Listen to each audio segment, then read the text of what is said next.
Well, thank you very much. It's a great honor to be here. Incredible people, incredible country.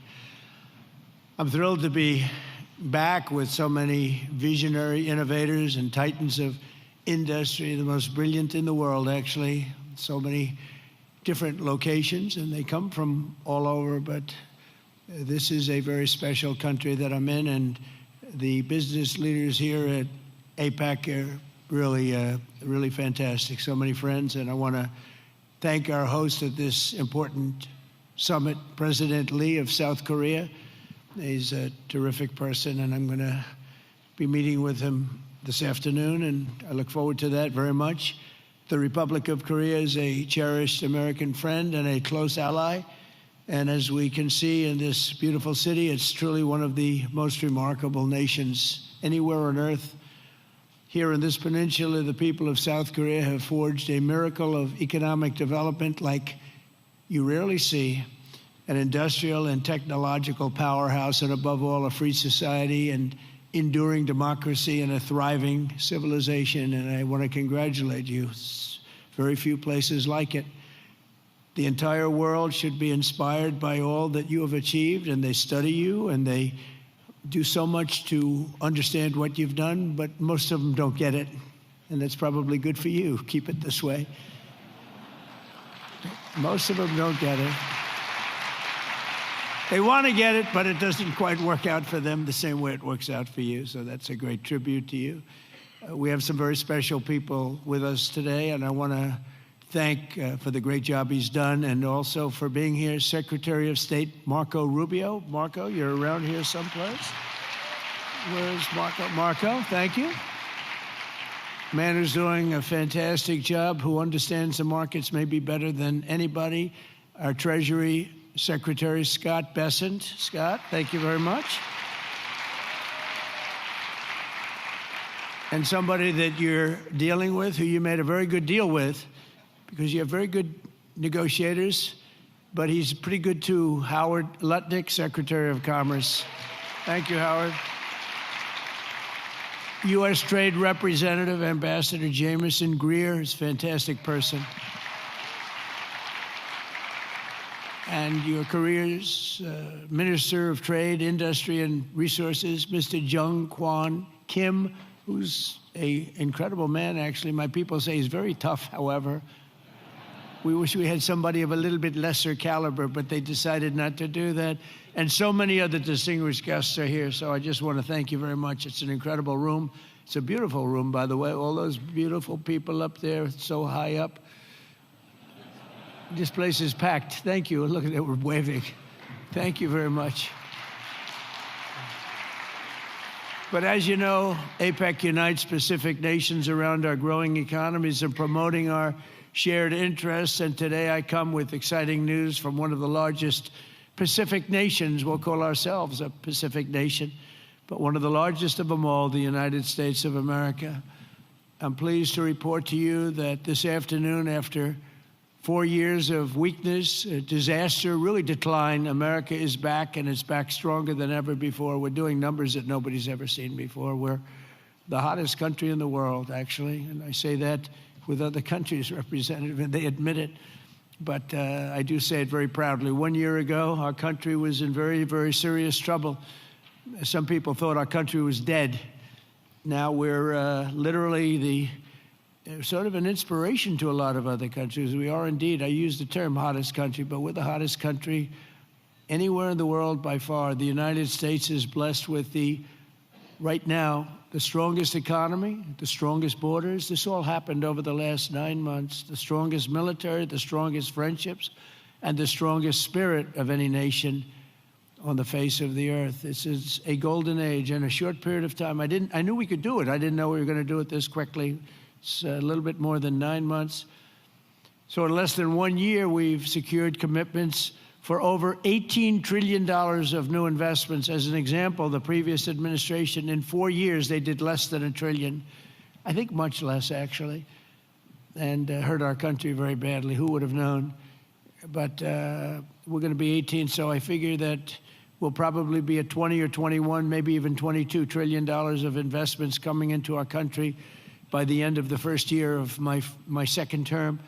And, we had a tremendously successful first term. We had the strongest economy in history for our country, strongest we ever had. But this is, I think, blowing it away. We have great policy. We have some very good things happening. The stock market, as you know, is set 45 all-time highs since in a period of, it's pretty good, in a period of 9 months, breaking new records week after week, including one just yesterday. We set the record GDP growth in the second quarter. And that's with all of the things that we're doing. When they are built in a year and 2 years, we're going to go through the roof. I mean, we're going to see numbers that I don't think have ever been seen before. But even during this period of a little bit of a period of transition, you could call it, because I think we're in an economic revolution in America. We went at 3.8%. We're up 3.8% GDP, triple and even quadruple the rate that a lot of people thought we'd be. They thought that during this period that we'd be at a much lower rate. Some people predicted 1.5, and we're going to be very close to 4. The next quarter, we're expected to be at about 4% growth. And after that, I mean, I can't even predict, because when all of these factories that are moving in, the car plants are moving in. Yesterday, I was with Mr. Toyota in Japan, and he's just announced he's going to spend, they are going to spend $10 billion, and they're going to build new car plants, and they're going to build them in numerous states, about 6 or 7 different states. And we're bringing our car industry back. We're bringing AI. We're leading everybody in AI. We're leading every nation in AI by a lot. In 9 months, we've lifted over 600,000 Americans off food stamps. Wages for workers are rising at the fastest pace in more than 60 years. And meanwhile, energy prices are down. Gasoline prices are down. Grocery prices are down. Mortgage rates are down, despite the fact that we have an incompetent head of the Fed. He's incompetent. I call him Jerome Too Late. He's always too late. Jerome Too Late Powell. But he's out of there in another couple of months. We'll be very happy about that. We'll appoint somebody that we all like, because we should have the lowest interest rates of any country, because without us, there are no other countries, really. I mean, the whole thing falls apart. You know, America always had the lowest interest rates, and now we don't do that. We're like number 28. It's ridiculous. And we're a much different country than we were 2 years ago or a year ago even. But you know what the crazy thing is? In the old days, I call it the old days. I'm a little bit older. I'm looking at all these young, brilliant faces. I'm a slight, couple of years older than you, just a couple of years. But in the old days, when you announced good news, the stock market went up. You announced good news, the stock market would go up. Now, when you announce good news, the stock market goes down, because people say, oh, that's terrible. You're doing well, that's terrible. Interest rates will go up. So they think because of that, interest rates will go up because that. It's inverse of what it should be. We're going to go back to the way it used to be. When we announce good news, the stock markets are going to go up. And that's the way it should be. And we're going to really ride that very hard. And when we announce good news, we're not going to have a Fed that's going to raise interest rates because they're worried about inflation in 3 years from now or something. When we announce good news, we want the stock market to go up, not to go down. And the scourge of inflation we inherited. We inherited the worst inflation ever that we've ever had. I inherited from incompetent people, and now we're down to a very low rate of inflation, 2.7%, and it's going to be a little bit lower than that. It's almost a perfect number. Believe it or not, you don't want to have zero. You want to have like 1% to 2%, and we're very close to that number. But we had inflation the worst in the history of our country. But factories are booming in the USA, and manufacturing productivity is rising 5 times faster than it was just 1 year ago. Think of that. Steel production is way up by 155,000 tons a week. Oil production is through the roof by 500,000 barrels a day. And mining of clean, beautiful coal, I call it clean, beautiful coal, is up by 2.6 million tons every single month. And we brought coal back into the picture. What you can do with coal today is incredible. So I call it clean, beautiful. I don't use the word coal, I say, because it's got a little bit of a problem, public relations-wise, the word. So we call it clean, beautiful. My administration's not allowed to use the word coal. They have to say clean, beautiful coal. We've given it a new name. It's a three-name deal. Even semiconductor manufacturing is rapidly returning to the United States. NVIDIA and TSMC have just produced the first state-of-the-art Blackwell chip that was 100% made in the USA. In fact, Jensen, who's an incredible guy, he might be here. I don't even know. Is Jensen here? I think he's around. Somebody said he's here. How is he? Pretty good, right? Got a chip that's like 10 years advanced, but he's great. And they're all, building now. They're building tremendous plants in the United States, Arizona, Texas, all over. We're going to have a big portion of the chip market just in a very short period of time. But these tremendous strides are also creating great jobs for our citizens. 1.9 million more American-born workers are employed today than when I took office 9 months ago. Think of that. Almost 2 million people more American workers. Nobody's ever had numbers like that. And those numbers are going to get much bigger, much better than that when we open these plants that are being built all over, the AI plants. I've never seen plants this big. I built shopping centers. I built a lot of things. But if you spend $250, $300 million, you can build a big shopping center. These people are spending $50 billion to build a building. And I say, what's your product? Information. I said, well, good luck. That's a lot of information you're going to have.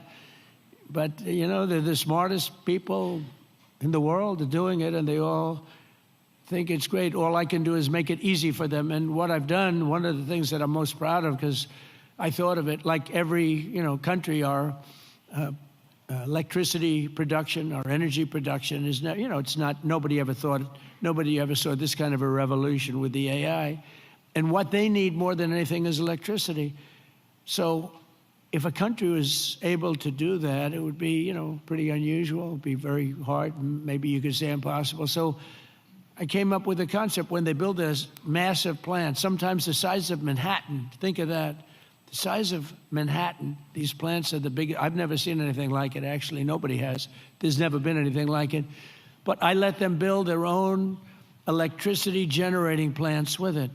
So they're building their own electric. They're sort of becoming an electric producing company in addition to all of the other things that they produce, including information. And what they're able to do is start immediately. We're giving them very fast permits. We're no longer having them wait for 10 years, 12 years, 15 years prior to rejection. They'd go 15 years and then they'd get a vote, a rejection. And by that time, their concepts were old and obsolete anyway. So, it's terrible. And we're getting it done rapidly, literally rapidly. And they're coming up with electric generating plants, the likes of which nobody has seen. The companies are standard companies that do electricity and create power companies. They've never seen anything like it because we have a level of genius, a level of people that are designing things that nobody's ever seen before that produces vast amounts of electricity for their plant. And if they have extra electricity, they sell it back into the grid. So they really, it's really been amazing. And it allows people to start building immediately, and they can't blame the government. They won't blame me because I didn't produce enough out of the grid that's 200 years old. So we have more people now working than at any time in the history of our country. We've sort of just begun. It's hard to believe, actually, if you knew where we were 2 years ago.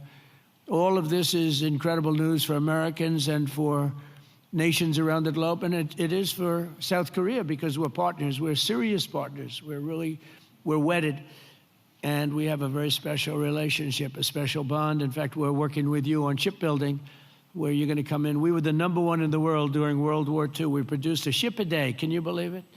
Tankers and freighters and this, a ship a day. And today we're not really building ships, and we're going to start, and we're going to have a very thriving shipbuilding industry, and we're working it with South Korea very much so. In fact, some of the people in this room, they bought the Philadelphia shipyard. I think it's going to be one of the most successful yards in the world, anywhere in the world. It's great. Known for incredible production years ago, and sort of through bad management or bad thinking by people that were prior to me. I mean, you have to blame the president. You can give the president credit or blame the president, but I blame the president. They allowed the shipbuilding industry to go away, essentially, in our country. We're going to bring it back very, very powerfully. When America thrives, our partners thrive, and our alliances thrive with all of the countries. The Indo-Pacific thrives, and that's good for all of us, and the entire world becomes safer and wealthy and greater than ever before. We get along with a lot of countries. We solved a lot of wars and a lot of problems, and that's all good for all of us. The extraordinary American turnaround that I've just described has been achieved not by just continuing business as usual back in Washington. If I didn't win the election, and we won it in a landslide, we won by tremendous numbers. I had a whole thing too big, you have to say, too big to rig. We didn't want any rigging. We had these great polls going in. I said, don't believe the polls. Pretend we're 1 point down. Always assume we're 1 point down. And everybody voted. We won in a landslide. We won all 7 swing states. You have to win the swing states. And we won all 7, which is something that rarely happens. But to win the popular vote by millions, we won everything you can win. The Electoral College by a tremendous amount. We won in counties. They have counties, thousands of counties. And we were 2,700 compared to 525 actually. So think of that. We were 2,750 compared to 525. And that's why the map shows all red. Red being Republican, not something else. Red being Republican. Only a few people understand that one. My administration has rejected the old model of incompetent government that punished success and rewarded failure and made building anything almost impossible. When you come into our country, and many of you are doing that, but when you come into America, you're going to get service like you've never seen before. Quick permits, and we want safety, we want great environmental, we want everything good, but it's going to go quickly. We're rewarding those who build and create and hire and invest in the USA, and we're making America the best place on earth to do business, and that's what it's become very quickly. We have some wonderful people. Lee Zeldin at Environmental, he's incredible. He gets the right result quickly, and he makes sure that people do the right thing. But we will have the best tax rates, the lowest energy costs. We have the lowest energy. We have tremendous amounts of energy, more than anybody else. We have the most oil and gas and coal, more than any other nation on earth. So that's a big advantage that we have over others. We have the lowest regulatory burden. In my first term, we cut more regulations than any other administration in history, and we're going to do about the same level right now or more if we can. The most advanced technology and the fairest trade deals anywhere in the world. And for decades before I took office, our country was run by legions of bureaucrats who were always looking for a reason to say no. Why? How can we say no? They wanted to say no. They thought that was their job, and it's really just the opposite. We work to say yes. So now we have a president in the White House who cuts through the red tape and excuses. We don't stand for excuses, and says yes to big ideas and bold initiatives and grand ambitions so that America can have great industries, great dreams, and to be the greatest nation on earth, which is where we are now, actually, in a very short period of time. We're rebuilding things that are incredible. We have the strongest military in the world. We have the best equipment. We have the best manufacturers of equipment. And South Korea is buying a lot of our weapons. We make the best. We have the planes and just about everything other than ships. And we'll be there very shortly with ships, too. But the only reason it's not ships, because, I don't know, for some reason they stopped doing that. I guess they went on to other businesses. But there are some basics in life, and one of the things you need is ships. I always say you need steel, you need aluminum, you need this. There are things you don't need. A lot of things that a country doesn't need them, but things you need steel. Got to have steel, and we're redoing our steel, and some of the people in this room are very involved in that. We're redoing our industry. We're starting to produce large amounts of steel, massive amounts of steel. We'll be right at the top in a very short period of time. The mills are opening again, and they're opening up big. And again, it's national security, and it's because of tariffs. We're reclaiming our heritage as a nation of builders and doers, and we're pioneers in a sense, but we're really doing it again, but we're doing it even better than we did the first time, which is the first couple of 100 years. And we're pursuing this vision with unrelenting drive and really unprecedented success. In July, I proudly sounded law. It was very important. I went into the archives. We looked at every possible thing you could look at, and I signed into law the largest tax cuts in American history. And as you remember, in my first term, we cut taxes from 39% down to 21%. And now we've done even better than that, putting more money in the pockets of American families that make up the largest consumer market on earth. For businesses and manufacturers like those in this room, our tax law includes 100% expensing for all new factories, plants, and equipment. So that means you can write everything off in the first year. So that's like we had in the first, except this goes for a period of 10 years. Whereas the other was over a much shorter period of time. And I actually think that we had such tremendous success. I always said that was the single most important thing, the expensing, the one-year expensing. Upon taking office, I signed executive orders that require that for every one new regulation, 10 old regulations have to be eliminated. I did that in the first term, too, and it worked.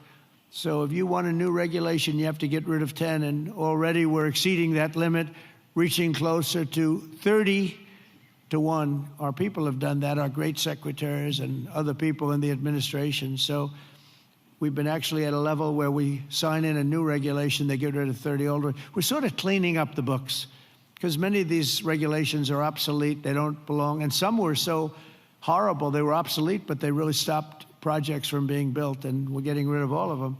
We've pretty much done that. We have streamlined permitting for all new energy and mining projects. It used to take decades for an administration to get something approved, and now it's a process that will take, generally speaking, less than 28 days. In addition, across government, we're guaranteeing a rapid and expedited regulatory review for all new projects in the United States, and that's worth billions and billions of dollars to industry. You spent more money on trying to get something approved than you do in building the plant itself. You know, in Louisiana, my first term, there were 2 plants, and one was financed by a tremendous group of Japanese investors, and it was about $16 billion, LNG plants. Another one was financed by people from South Korea and others. LNG, both have a massive LNG.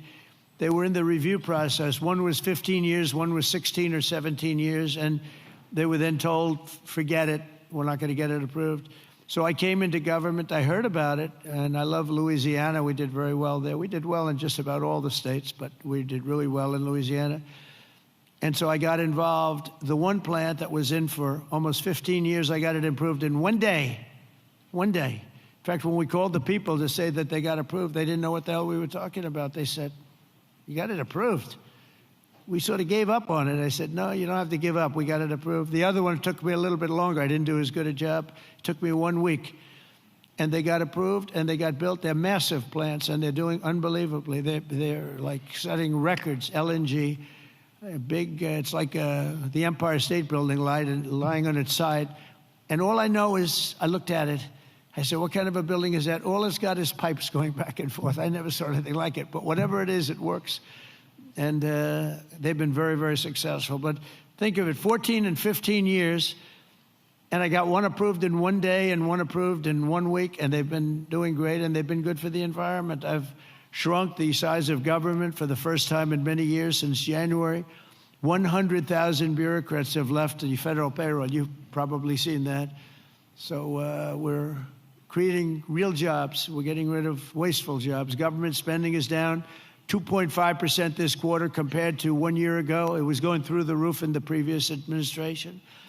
And in stark contrast to 4 years ago. I mean, if you look, 100% of all new jobs created in America under my administration have been created by the private sector. Think of that. The government created no new jobs. The private sector created the record number of jobs that we're talking about. That's a country. That's really a success. It's easy to create government jobs. I could say, add a lot of people to your payrolls. I can fake up the numbers if I want, but that's not the way you build a great country. You don't do that here, and that's not the way. But it's a good way to show good numbers, I'll tell you. You just tell everybody, hire a lot of people. That's what they used to do under the Biden administration. Under Barack Hussein Obama, you had, they'd say, hire a lot of people so we can make our numbers look good. I do the opposite.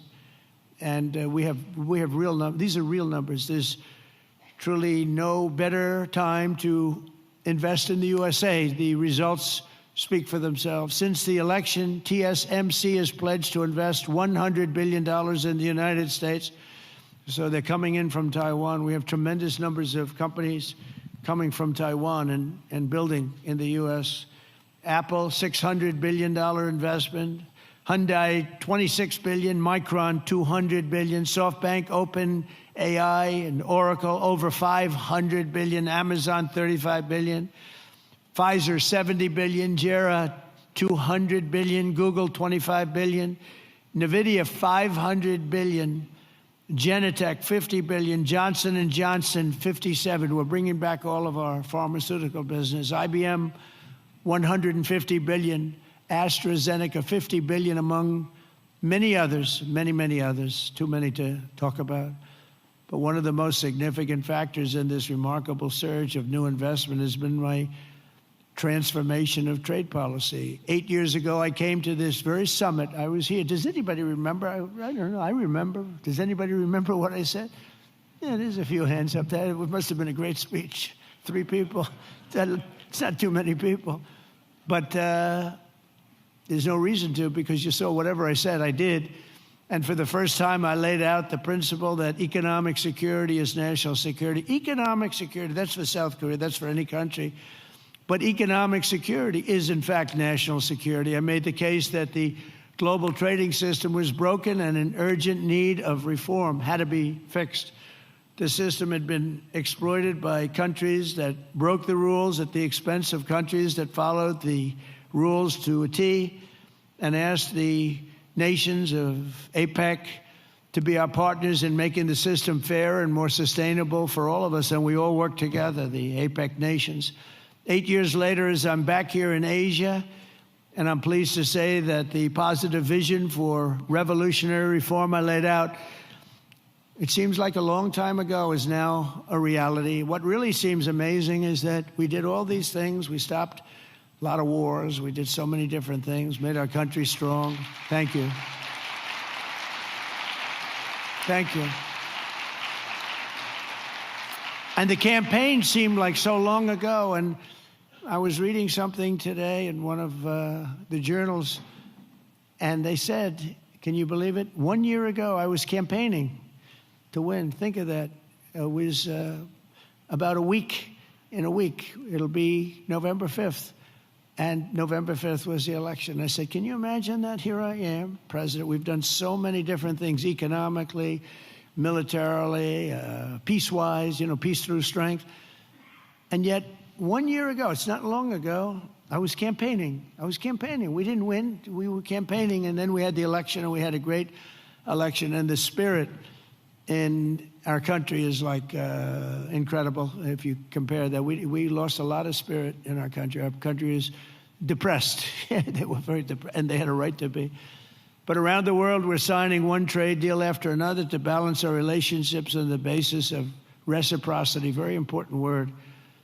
On this trip alone, I've signed groundbreaking agreements with Malaysia, Cambodia, Japan. And our deal with the Republic of Korea will be finalized very soon, like moments or very shortly thereafter. These agreements will be incredible victories for all of us, because everyone is better off when we have stable partnerships, not plagued by chronic problems and imbalances. Probably you know that President Xi of China is coming tomorrow here, and we're going to be, I hope, making a deal. I think we're going to have a deal. I think it'll be a good deal for both. And that's really a great result. That's better than fighting and going through all sorts of problems and, no reason for it. I think it's going to be a great deal for both, so I'll be meeting him tomorrow. A lot of people are interested. They're also interested in what we're doing, but they're interested in that, I can tell you a lot. The world is watching, and I think we'll have something that's very exciting for everybody, and that's also good for South Korea. It's good for all nations. We're ending gaping trade deficits, unfair trade barriers to market access, insecure supply chains, weak, pathetic supply chains, and much, much more. We had such bad supply chains under the last administration. It was embarrassing. And we're entering a new era of trade that truly works for both sides.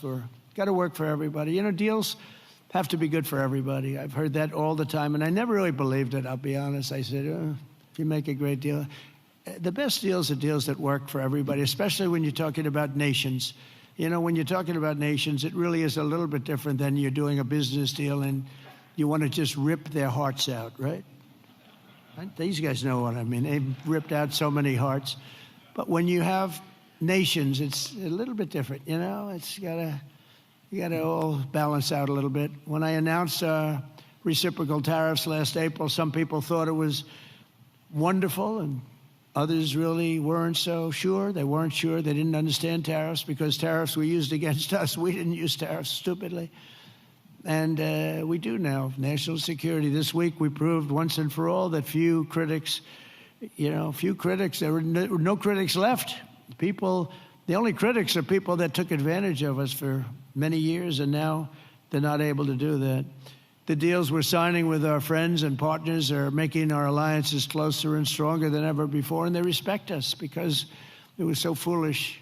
The people that ran our country were so foolish.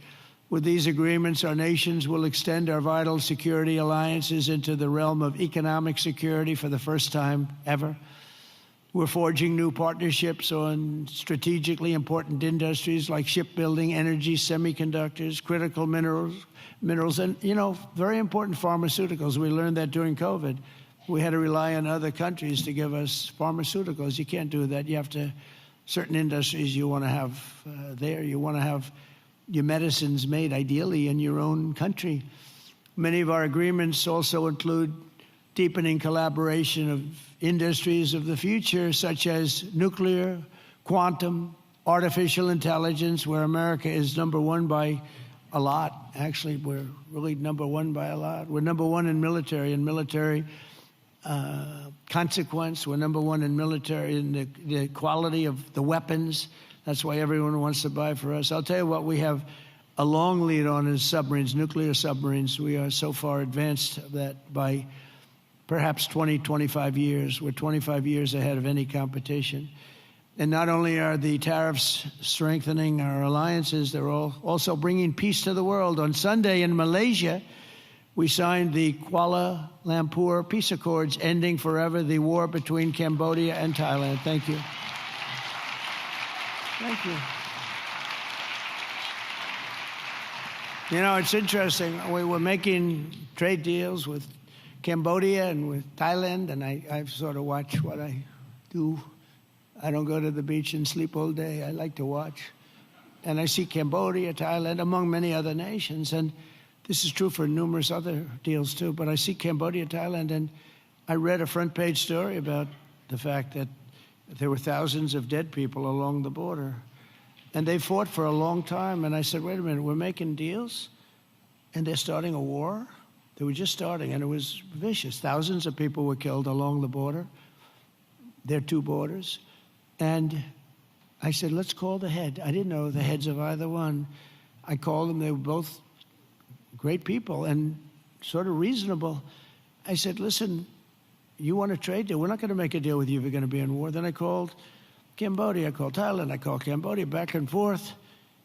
And after about 2 days, we ended up with the help of Malaysia. Malaysia was like a mediator. We used a beautiful facility in Malaysia because it was too hot. The other two, and I don't mean hot weather-wise. I mean it was hot. It was too hot with bullets flying all over the place. And Malaysia was fantastic, and they helped implement it. The prime minister was great guy. Just left him. And within 2 days, we signed a deal. And the two people came in. They were like best friends. It was a beautiful thing to see. We saved, probably millions of lives. They've had a tempestuous relationship for, I said, for how many years? 500 years. They said, that's a long time. That's a long time. But we think this is going to be, hopefully, I use the word everlasting. Same thing in the Middle East. We hope it's going to be everlasting peace. They've never had peace. They've 3,000 years, and we signed in the Middle East. But I've ended 8 wars in 8 months, and in many instances, trade has played a big part in getting those wars ended. On top of it all, tariffs now projected to reduce our deficit by $4 trillion over the next 10 years, and I think actually much more than that. That's national security, because you can't have deficits and you can't have debt all over the place. And stops inflation and strengthening the dollar and ultimately balancing our federal budget, which I think we're going to do very quickly, only because of our policy of fair tariffs. And for any company that does not wish to pay the tariff, I say, you could build your factory in America. If you build your factory in America, there is zero tariffs. But, again, going back to the wars, it's so important. If you look at India and Pakistan, so I'm doing a trade deal with India, and I have great respect and love.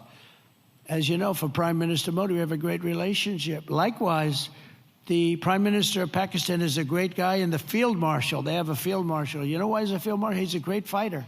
He really is. He's a great guy, too. And so I know them all.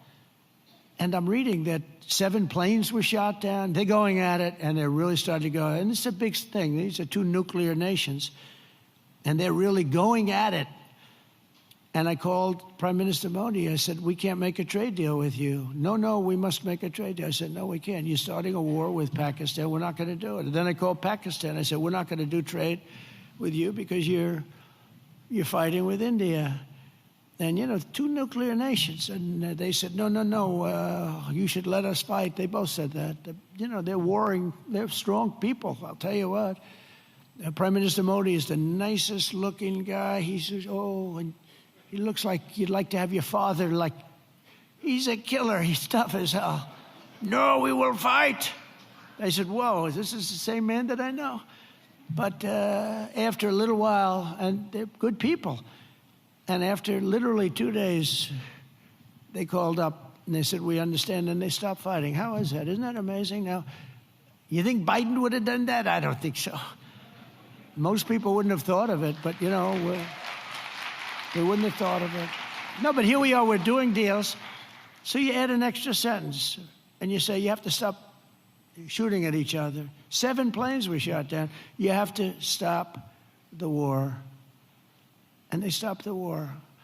And if it weren't for the tariffs, I said I was going to put 250% tariffs on each country, which means that you'll never do business. In other words, there's nothing you can sell for 250%. That means that's a nice way of saying we don't want to do business with you. You don't have to say that, because that's a nasty, we don't want to do business. No.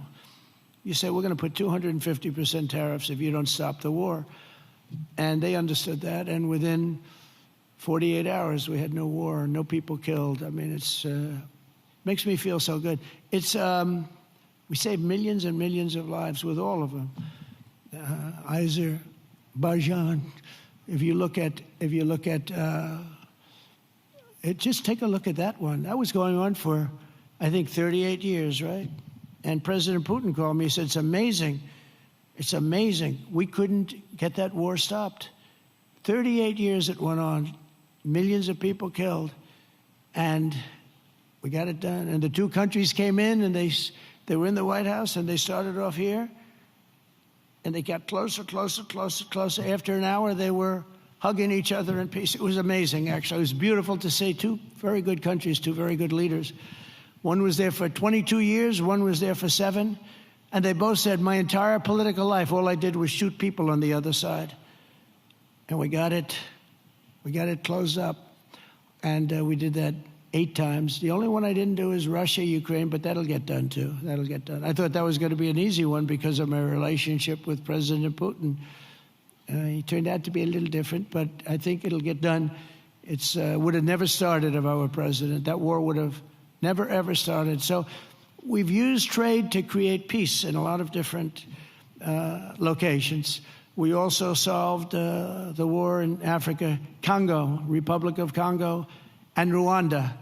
That was much smaller to do with trade, more to do with common sense. They were fighting for years. 10 million people were dead, and we got that one done too. So we did a lot of them. We did 8 in 8 months, And I think the other one's going to come along. I really think so. I thought that would have been one of the easier. Who would have thought we created peace in the Middle East but didn't get Russia and Ukraine? Because peace in the Middle East was undoable. They're shaking their heads. It was undoable. We got it done. 3,000 years, okay? They never had peace. They never had anything like it. We have all countries signed up, and the level of spirit and everything. I think it's going to hold for a long time, hopefully forever. Hopefully that's an everlasting one, too.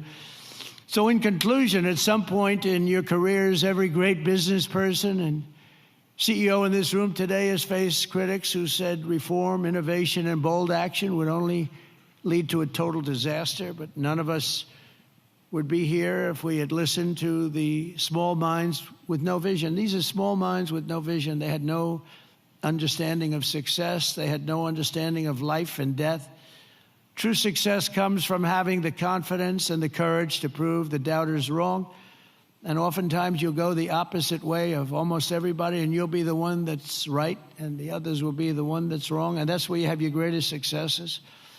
And that's what America and our Indo-Pacific partners really are doing this week, and what our businesses and entrepreneurs do each and every day. That's what you do, the most successful people in the world.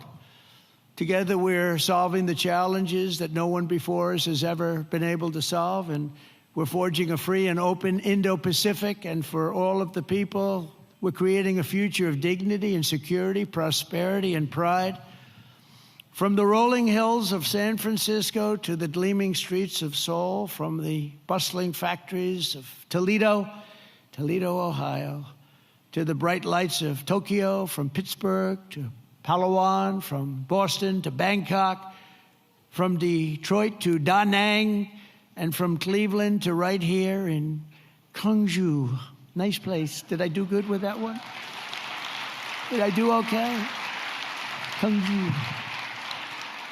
Good, beautiful place, by the way. We're strengthening old friendships, forging new bonds, building new factories, pioneering new industries, and creating a dramatically better world for our children and for generations to come. Together we will build a future of strong, independent nations on both sides of the vast ocean, joined by our common interests, united by common values, and reaching constantly toward a richer, safer, and more peaceful Pacific with fairness, persistence, and common sense. That's such an important two words. We will build together, we will trade together, we will prosper together, we will thrive together, and above all, we will win together like never before. We're going to have an incredible relationship together for generations to come.